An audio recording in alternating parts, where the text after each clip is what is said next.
Tightness in your lower back can make your hips pinch when you squat.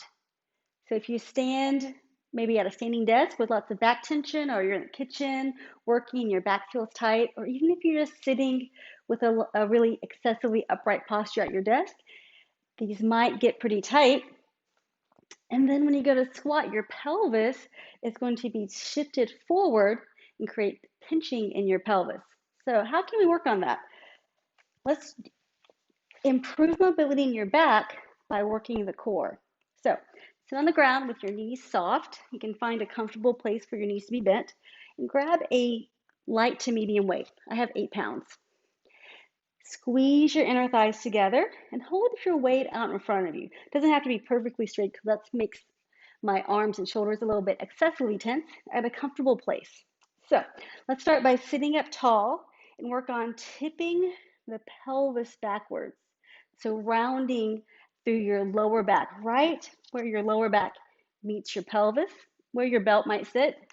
So focus on getting some mobility through your lower back. And as I do that, I'm focused on pulling my lower abs inwards to help open up the lower back. The weight is just here to help you stay balanced. So you can really focus on doing this with your abs and not gripping with the hip flexors and quads. If you don't need the weight, feel free to drop it. Just lengthen your arms in front of you. The weight's a nice starting point though. So as you get better at that, we can go a little bit farther. So tip your pelvis back, and as you roll through the back of your pelvis, round through your spine. The goal is to tap your lower back to your pelvis, your lower back to the floor before your ribs get to the floor. And then try coming back up. You can always work on going down first and coming up with momentum, because on the way down, you're going to have a little bit of assistance from gravity. And coming up is much harder.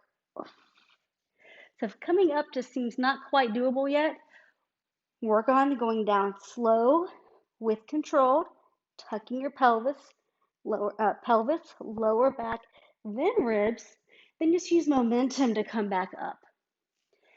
The goal is to give each bone of your back a moment to be in the spotlight as you roll down to the ground. Once you master this with the weight, do it without the weight and see if you can find the same control, and also working on the same movement on the way up. Whew. Straight legs are also an option. So I'm going to hollow my core, tip the pelvis back, roll down. Keep my heels heavy on the floor if possible, and then roll back up. Whew. Work on this for maybe 2 minutes a day until you get better at it, and see if that helps your squat mobility.